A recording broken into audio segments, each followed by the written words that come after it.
अच्छा, प्रोबेबिलिटी ये प्रोबेबिलिटी का सेकंड क्लास है। तो यहाँ पर मैंने कुछ लिख के रखा है, तो क्लास क्विक करने के लिए और कुछ नहीं। तो प्रोबेबिलिटी का जो फॉर्मूला होता है क्या है, probability P of A equal to क्या होता है, number of N of A by N of S. Number of A last class में हम डिस्कस कर लिए थे, number of element in the sample space by number of element, sorry number of element in the event by number of element in the sample space. वो क्या होता है, P of A equal to N of A by N of S. अब यहाँ पर मुझे पहले probability के लिए कुछ कंसेप्ट पहले क्लियर होना चाहिए, तो वो सब कंसेप्ट हम पहले डिस्कस कर लेंगे।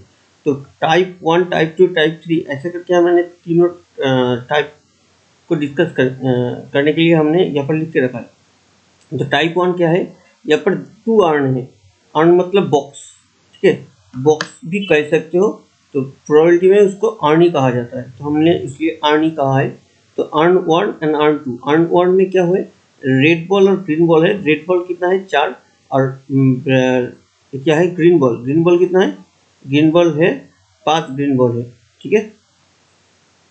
और अर्न 2 में कितना है, रेड बॉल 6 है और ग्रीन बॉल 7 है। अब R1 R2 पहले कंसेप्ट को क्लियर करेंगे, उसके बाद हम नेक्स्ट क्लास में मैथ करेंगे। पहले कंसेप्ट क्लियर होना चाहिए, या फिर भी छोटा छोटा मैथ कर लेंगे हम लोग, ठीक है। तो R1 क्या है, R1 मैंने एक इवेंट पकड़ा है। कौन सा इवेंट है, इवेंट है drawn a red ball from the first earn. मैंने फर्स्ट टर्न से एक रेड बॉल हम ड्रॉन करेंगे, ठीक है। G1 क्या है, G1 है फर्स्ट टर्न से हम एक ग्रीन बॉल ड्रॉन करेंगे। और R2 क्या है, फर्स्ट टर्न सेकेंड टर्न से रेड बॉल ड्रॉन करेंगे। एंड और G2 क्या है, एक ग्रीन बॉल ऑन 2 से हम ड्रॉन करेंगे, ठीक है। अब देखो रेड बॉल का प्रोबेबिलिटी क्या होगा, R1 का प्रोबेबिलिटी कितना होगा, फर्स्ट टर्न से रेड बॉल उठाने का प्रोबेबिलिटी कितना होगा। तो पहले रेड बॉल कितना है देखना है। जब रेड बॉल तुम उठाओगे यहाँ से फर्स्ट टर्न से, उससे ठीक पहले यहाँ पर टोटल नंबर ऑफ बॉल्स कितना है वो मुझे चाहिए, और total number of red ball कितना है वो मुझे चाहिए। तो R1 प्रोबेबिलिटी ऑफ R1 कितना है, यहाँ पर देखो साइड में 4/9 है, ठीक है। 4/9 मैंने पी ऑफ R1 क्या है, इज इक्वल टू 4/9, ठीक है। यहाँ पर रेड बॉल कितना है, रेड बॉल है 4 और टोटल नंबर ऑफ बॉल्स कितना है 9, तो 4/9। पी ऑफ G1 मतलब ग्रीन बॉल का प्रोबेबिलिटी फ्रॉम फर्स्ट टर्न। तो फर्स्ट टर्न में ग्रीन बॉल कितना है 5, चले 5 और टोटल नंबर ऑफ बॉल्स कितना है 9, चले पी ऑफ G1 कितना है 5/9। सेकेंड वाले बॉक्स से अगर हम रेड बॉल निकालेंगे तो दिट इज R2। तो R2 का प्रोबेबिलिटी कितना होगा, total number of balls red ball कितना है 6, तो 6 बाई कितना आएगा 6 + 7 मतलब 13, ओके। ये देखो, ओके। एंड ग्रीन बॉल कितना है यहाँ पर 7, तो 7 बाई कितना आएगा 7/13, क्लियर है। ये G2 आ गया, ओके। तो ये हमारा टाइप 1 कंप्लीट, सिंपल था टाइप 1। अब टाइप 2, टाइप 1 क्लियर हुआ, ओके। चलो टाइप 2 में चलते हैं। टाइप 2 में क्या है, पिक्चर देखो, अर्न 1 है। अर्न 1 में कितना है, same red ball green ball है 4 और 5 करके। अर्न 2 में भी रेड बॉल ग्रीन बॉल है 6 और 7 करके। तो अर्न 1 से हम क्या कर रहे हैं, यहाँ पर एक रेड बॉल को यहाँ पर भेज देते हैं अर्न 2 में, एंड रेड बॉल एक अर्न 2 से निकालेंगे, या तो ड्रॉ करेंगे, ठीक है। तो यहाँ पर देखो मैंने 2 इवेंट पकड़ा है। इवेंट नंबर 1 R1 क्या है, transfer a red ball from first turn to second turn. And urn 2 क्या है, अर्न 2 है drawn a red ball from second turn, okay.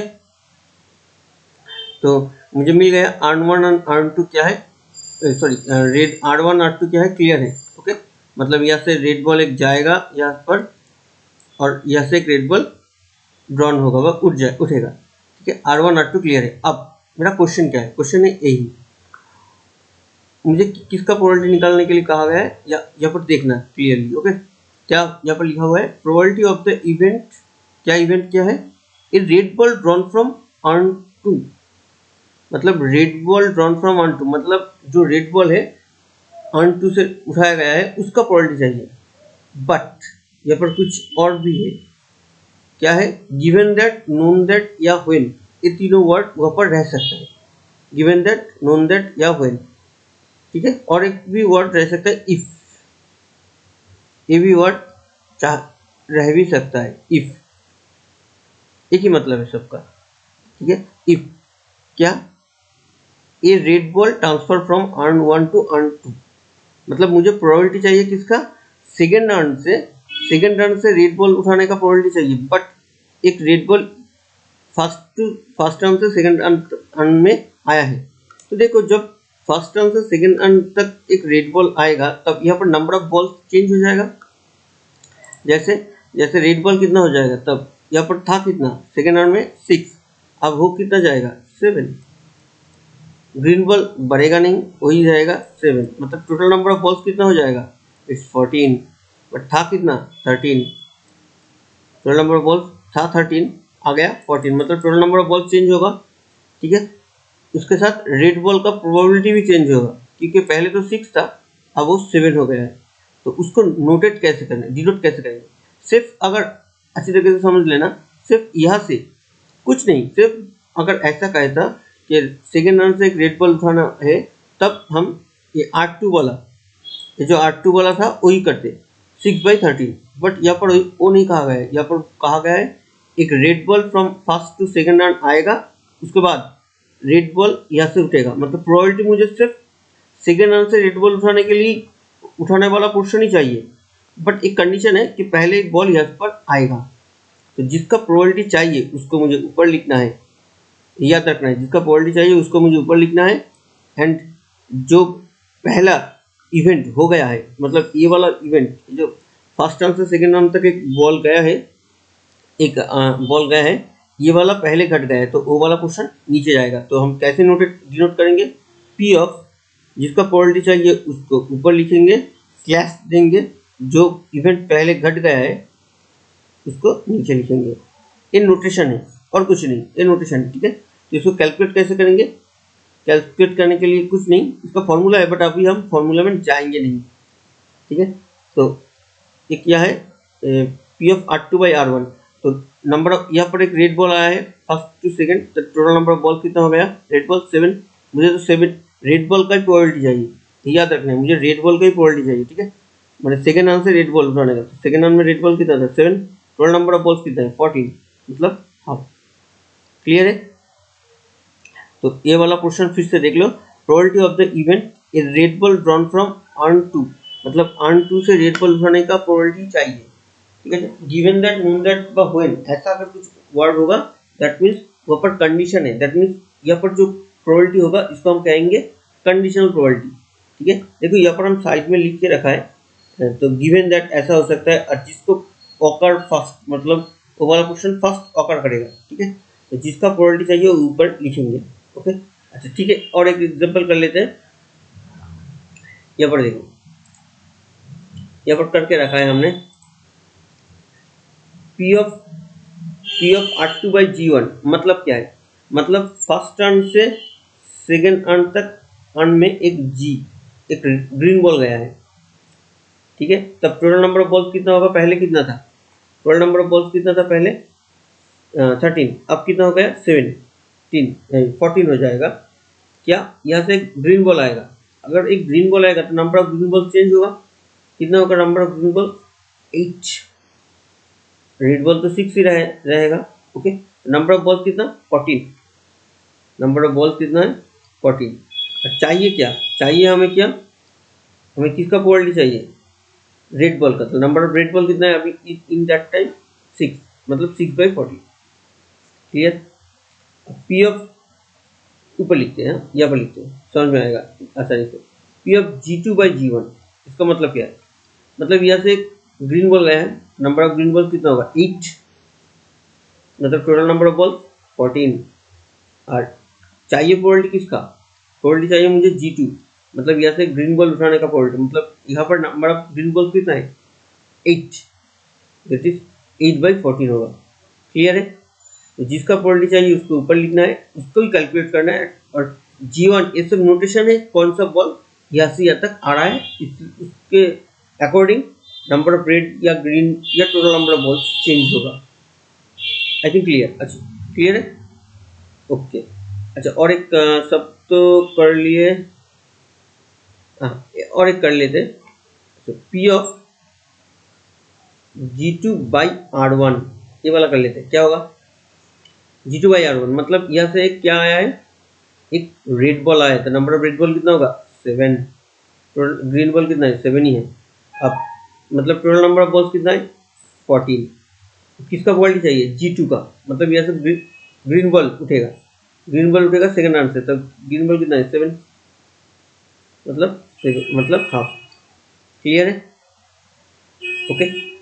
अच्छा, अब चलते हैं टाइप 3 में।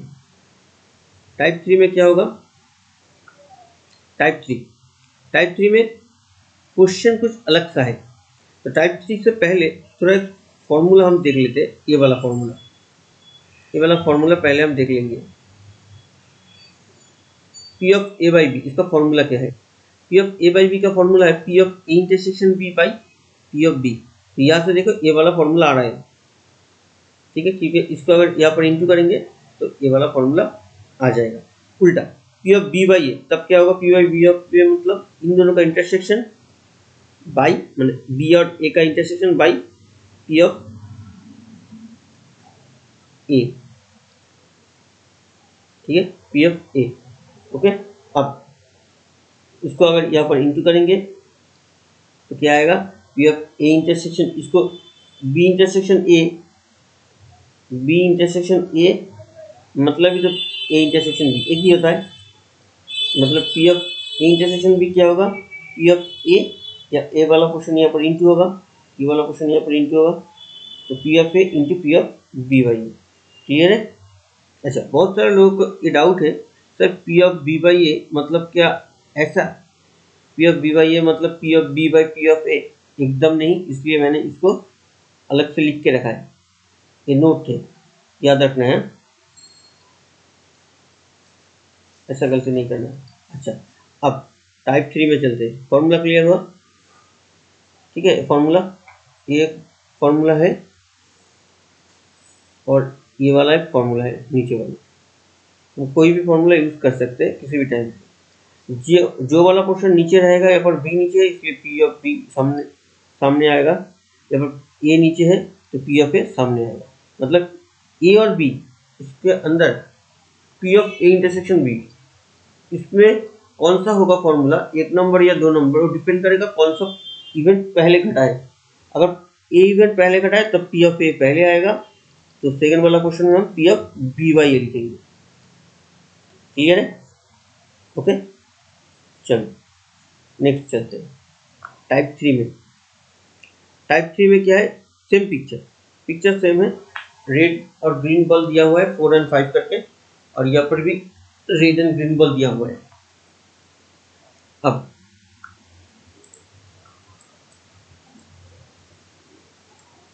R1 R2 यहाँ पर दिया हुआ है। अब देखो R1, देखो यहाँ पर एक कनेक्शन है, ऐसे एरो करके अगर हम कुछ समझाए, मतलब यहाँ से एक रेड बॉल यहाँ पर जा रहा है, ठीक है। देखो R1 R2 मैंने क्या डिफाइन किया है, R1 है transfer a red ball from R1 to R2, R1 से R1 2 तक एक रेड बॉल जा रहा है, ठीक है।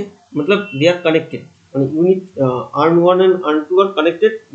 तुम पिक्चर में भी देख सकते हो कि वो दोनों कनेक्टेड है। और R2 क्या है, R2 है वहाँ से, ये जो R2 है यहाँ से एक रेड बॉल हम ड्रॉ कर रहे हैं, ठीक है, ड्रॉ कर रहे हैं करेंगे। तो ये तो पहले वाला क्वेश्चन ही है, तब इसमें टाइप 3 कैसे आए? टाइप 3 होगा क्वेश्चन में देखो क्या है, प्रोबेबिलिटी ऑफ द इवेंट, किसका इवेंट क्या है, a red ball transfer from R1 to R2 and a red ball drawn from R2। मतलब यहाँ पर सिर्फ R2, मतलब प्रोबेबिलिटी ऑफ R2 नहीं चाहिए। मतलब यहाँ पर ऐसा नहीं है सिर्फ यहाँ से रेड बॉल उठेगा, ये ऐसा नहीं कहा गया है। यहाँ से कहा गया है कि फ्रॉम जो R2 है वहाँ से रेड बॉल उठेगा एंड यहाँ पर दिया हुआ है एट दैट टाइम एक रेड बॉल फर्स्ट टर्म से सेकेंड टर्म तक आ भी रहा है, ठीक है। अब ये ऊपर वाला क्वेश्चन से अलग कैसे, क्योंकि यहाँ पर गिवन दैट नोन दैट था, और यहाँ पर किसके ऊपर जोर दिया गया था, पहले वाला क्वेश्चन में सेकेंड रन से रेड बॉल उठाने के ऊपर जोर दिया गया था, मतलब मुझे चाहिए था सिर्फ सेकेंड रन से रेड बॉल उठाने का प्रोबेबिलिटी, बट यहाँ पर एक रेड बॉल आया था फर्स्ट रन से सेकेंड रन, तो इसलिए हम सिर्फ पी ऑफ आर टू ऐसा नहीं लिख पाए, वहाँ पर मुझे P of R two by R one वो वाला नोटेशन यूज करना पड़ा, क्योंकि वहाँ पर बॉल ट्रांसफर हुआ था। बट यहाँ पर क्या है, किससे कहते हैं, यहाँ पर क्या है, यहाँ पर मुझे दो इवेंट चाहिए। इवेंट नंबर वन, एक बॉल आर वन से आर टू तक गया है एंड यहाँ से एक रेड बॉल हुआ है, बीच में क्या है, एंड बीच में एंड है, मतलब ये दोनों केस एक ही साथ में हो रहा है, मतलब ऐसा नहीं कि एक पहले गया एक सेकंड, ऐसा कुछ नहीं है। यहाँ पर दोनों केस का टोटल प्रोबेबिलिटी चाहिए, मतलब दोनों केस का प्रोबेबिलिटी चाहिए, दोनों केस एंड है, मतलब उन दोनों के बीच में क्या आएगा, इंटरसेक्शन। ठीक है, मतलब तुझे क्या, हमें क्या चाहिए, P of R one intersection R two, तो पहले वाला केस एंड सेकंड वाला केस, उन दोनों का कॉमन इंटरसेक्शन चाहिए। अब देखो P of R one intersection R two, इसका तो फॉर्मूला है हमारे पास, तो नीचे वाला ये वाला फॉर्मूला या ये वाला फॉर्मूला, बहुत सारा फॉर्मूला है इंटरसेक्शन का, बट पहले ये दोनों, ये फॉर्मूला कब अप्लाई करेंगे, अब यहाँ से यहाँ तक जाएंगे कैसे, ये दोनों कनेक्टेड है, मतलब कंडीशनल प्रोबेबिलिटी यूज होगा। कंडीशनल प्रोबेबिलिटी मतलब पहले पी ऑफ आर वन लिखेंगे, उसके बाद लिखेंगे क्या, पी ऑफ आर टू, नहीं ऐसा नहीं लिखना है, P of R one into P of R two, ऐसा नहीं लिख पाएंगे हम, ठीक है, दे आर कनेक्टेड। कनेक्टेड हुआ तो फॉर्मूला क्या आएगा, पी ऑफ आर, जो पहले घट गया हो गया वो वाला इवेंट पहले इंटू सेकेंड में आर टू का प्रोबेबिलिटी चाहिए, बट जो आर टू है वो affected by the first event. ठीक है, ठीक है, जब फर्स्ट टर्म से सेकेंड टर्म तक एक बॉल आएगा तब यहाँ पर नंबर ऑफ बॉल्स चेंज होगा, सो आर टू और सिर्फ आर टू नहीं रहेगा, तब R two by R one ऐसा नोटेशन यूज करना है। ओके, क्लियर हुआ। ओके, तो अब P of R one into P of R two by R one, अभी अभी नीचे हमने कहा था P of A intersection B अगर होता है तो हम इसको कैसे लिख पाएंगे, इन दोनों में जो पहला हुआ वो वाला question into P of B by A, जब कभी होगा, जब ए कंडीशनल प्रोबेबिलिटी होगा, मतलब दे आर कनेक्टेड होगा, जब कनेक्टेड होगा तभी ऐसा कर पाएंगे, और अगर कनेक्टेड नहीं हुआ वो नीचे हम डिस्कस कर लेंगे। ओके, तो पहले इसमें आते हैं, पी ऑफ आर वन क्या है, मतलब पहले अर्न से आर वन एक रेड बॉल उठाना है मुझे, तो कितना रेड बॉल है यहाँ पर, 4, टोटल नंबर कितना है 5 9, मतलब 4/9, देखो 4/9 आया है। ठीक है, पी ऑफ आर वन वाला क्वेश्चन मेरा 4/9 ही आया है।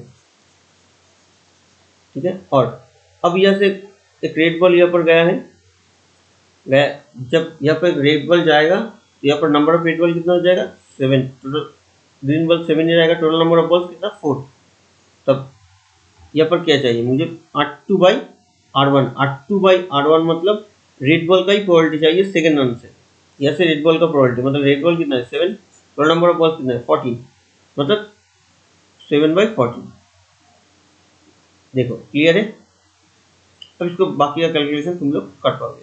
तो यही था हमारा टाइप 1, टाइप 2, टाइप 3। टाइप 1 क्या था, इसमें कुछ प्रॉब्लम नहीं है, सिर्फ यहाँ से रेड बॉल उठाना है, यहाँ पर ग्रीन बॉल उठाना है, कोई ट्रांसफर का बात नहीं है, सिंपल था, कंप्लीट। टाइप 2 क्या है, टाइप 2 है यहाँ से एक रेड बॉल यहाँ पर जाएगा, यहाँ से एक रेड बॉल यहाँ पर जाएगा, यहाँ से रेड बॉल उठेगा, बट मुझे प्रोबेबिलिटी किसका चाहिए, सेकेंड रन से रेड बॉल उठाने का प्रोबेबिलिटी चाहिए, सिर्फ सेकेंड रन से रेड बॉल उठाने का प्रोबेबिलिटी चाहिए, given that known that when, जब एक रेड बॉल यहाँ से आ रहा है, बट डिपेंड किसका प्रोबेबिलिटी के ऊपर जोड़ दिया गया है, सेकेंड रन से रेड बॉल उठाने का प्रोबेबिलिटी। ओके, तब पी ऑफ आर टू लिखेंगे, सिर्फ आर टू नहीं, R two by R one, because यहाँ पर एक रेड बॉल ट्रांसफर भी हुआ, दे आर कनेक्टेड, सो मुझे ऐसे ही लिखना है। टाइप 3 में क्या है, टाइप 3 में मुझे कहा गया है, सेम क्वेश्चन है, बट टाइप 3 में कहा गया है यहाँ से रेड बॉल जाएगा फर्स्ट टू सेकेंड, एंड यहाँ से एक रेड बॉल उठेगा, बीच में एंड है, एंड देखो हमने ब्लैक क्लास से लिखा है, एंड है इसलिए इंटरसेक्शन से लिखना पड़ेगा।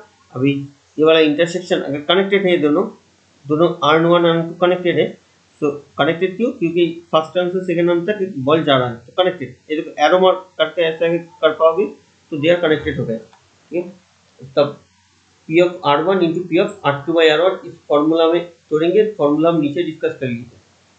क्लियर, बाकी का तो तुम लोग को पता है।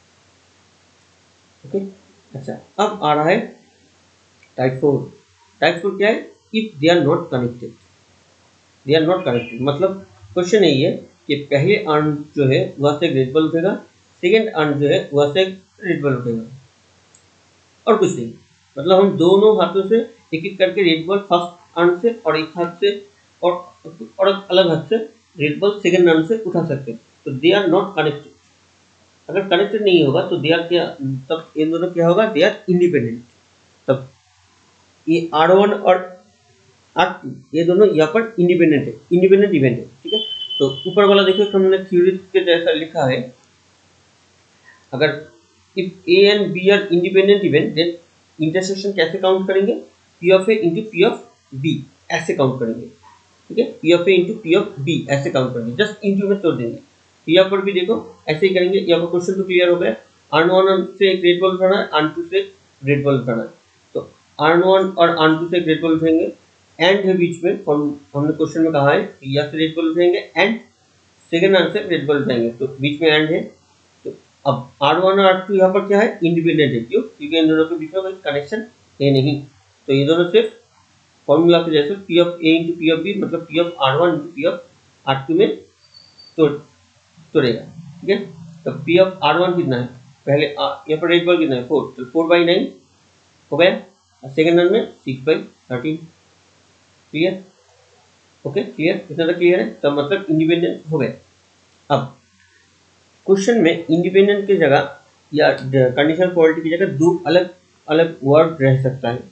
तो एक होगा विदाउट रिप्लेसमेंट और एक है विथ रिप्लेसमेंट। क्वेश्चन में रहेगा तो देख के समझना है कि वो कनेक्शन इंडिपेंडेंसी का मैथ है या कंडीशनल क्वालिटी का मैथ है। तो कैसे समझेंगे वो वाला टर्म देख लें। तो विदाउट रिप्लेसमेंट को हम कैसे समझेंगे? सोचो एक जो एग होता है डिम, उसका एक ट्रे है, तो विदाउट रिप्लेसमेंट वाला कह रहे हैं। तो वहाँ से मैंने पहले एक छोड़ो एक बॉक्स है, उसमें 10 क्या, अच्छा नहीं, वो एक वाला ही अच्छा होगा। तो एक का ट्रे है, तो उसमें 10 एग है। तो हम क्या कर रहे हैं? पहले एक को निकालेंगे और उसको फिर यहाँ पर नहीं रखेंगे विदाउट रिप्लेसमेंट, मतलब वो वाला जो गैप बनेगा वो एग उठाने के बाद वो वाला गैप फिल नहीं करेंगे। फिर उसके बाद वहाँ से फिर एक को हम उठाएंगे, तो पहले वाला गैप जो था वो तो रह ही गया, मतलब वो फिल नहीं हुआ। तो इसलिए this is called without replacement, मतलब रिप्लेस नहीं हुआ, वो वाला गैप ही रह गया है। तो ऐसे अगर 1/1 उठाएंगे तो उसको हम कहेंगे विदाउट रिप्लेसमेंट। ठीक है, तो पहले वाला जो एग है कितना कितना एग था यहाँ पर? 10। तो पहले वाला एग उठाएंगे तो उसका क्वालिटी कितना होगा? 1/10। ठीक है, अब सेकेंड वाला जो प्रोबेबिलिटी एग उठाएंगे तब टोटल नंबर ऑफ बॉल्स कितना, टोटल नंबर एग कितना हो गया? एक टोटल नंबर एक तो घट गया है, तो कितना होगा? 9। अब उसका प्रोबेबिलिटी कितना होगा? 1/9। ठीक है, अब देखो इस सेकेंड वाला जो जब प्रोबेबिलिटी हम कैलकुलेट कर रहे थे सेकेंड वाला अर्न का, वो टोटल नंबर ऑफ एग वहाँ पर चेंज हो गया। क्यों? क्योंकि फर्स्ट वाला जो एग उठाए थे वो रिप्लेस नहीं हुआ। दैट मीन्स सेकेंड वाला जो एग का प्रोबेबिलिटी वो depending on the first, that means they are connected. Second वाला इज इफेक्टेड, सेकेंड वाला डिम जो है वो affected by the first. So यहाँ पर कनेक्टेड है दोनों। ठीक है, तो दैट मीन्स यहाँ पर मुझे कंडीशनल प्रोबेबिलिटी चलेगा, इसलिए हमने लिखा है यहाँ पर देखो कनेक्टेड या डिपेंडेंट।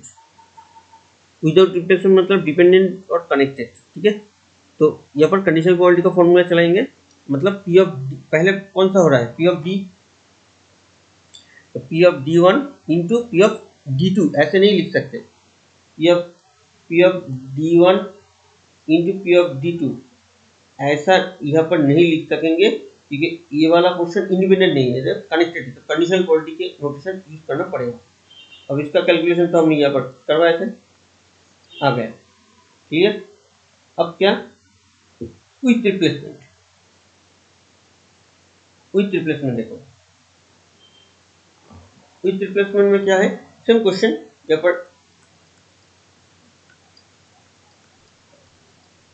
10 एग है तो हम पहले एक एग यहाँ से उठाएंगे, बट उसको फिर रख भी देंगे वहाँ पर, मतलब वो जो गैप हुआ था वो फिल हो गया।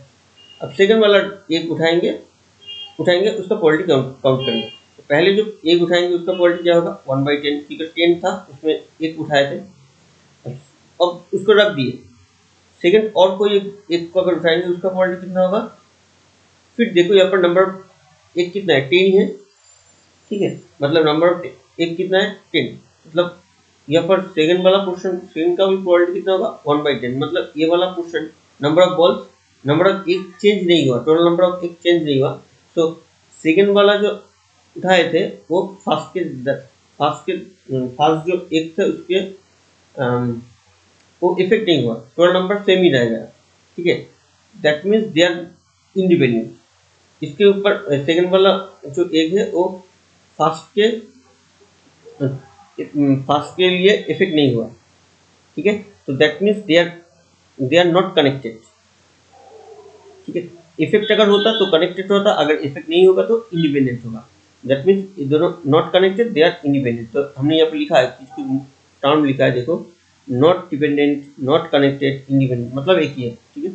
विथ रिप्लेसमेंट जब होगा तब इंडिपेंडेंसी आएगा, तो तब फॉर्मूला क्या होगा, P of D1 intersection D2। D1 क्या है, पहला एक उठाएंगे जो, और D2 क्या है, सेकेंड एक, तो P of D1 into P of D2 independent है, जस्ट इंटू में तोड़ेंगे हम, कैलकुलेट कर लेंगे, क्लियर है, ओके। अब पूरा जो है उसको हम जिस्ट बना देते हैं। जिस्ट में क्या आएगा, देखो, अगर क्वेश्चन में P of A union B ऐसा रहेगा कहीं पर भी, तब हमें ज़्यादा नहीं सोचना है, सिर्फ ये तीनों को सोचना है।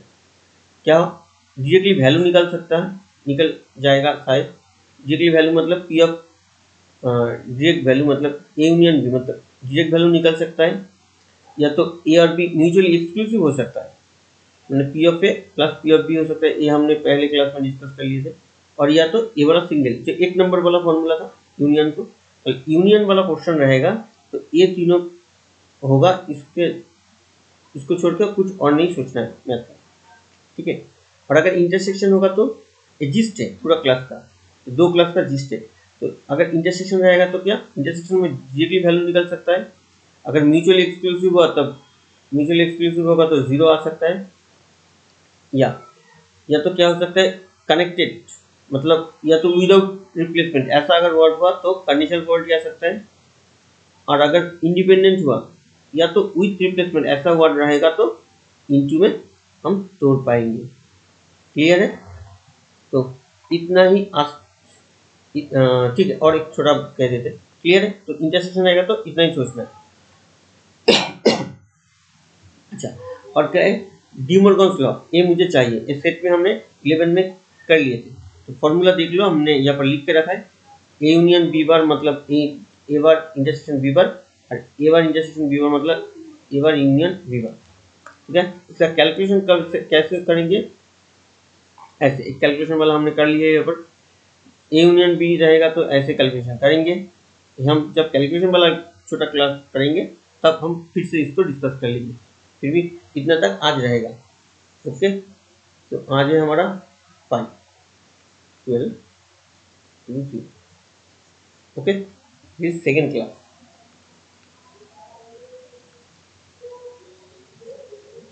On probability, okay, thank you. और कुछ भी प्रॉब्लम हो तुम कमेंट बॉक्स में लिख सकते हो।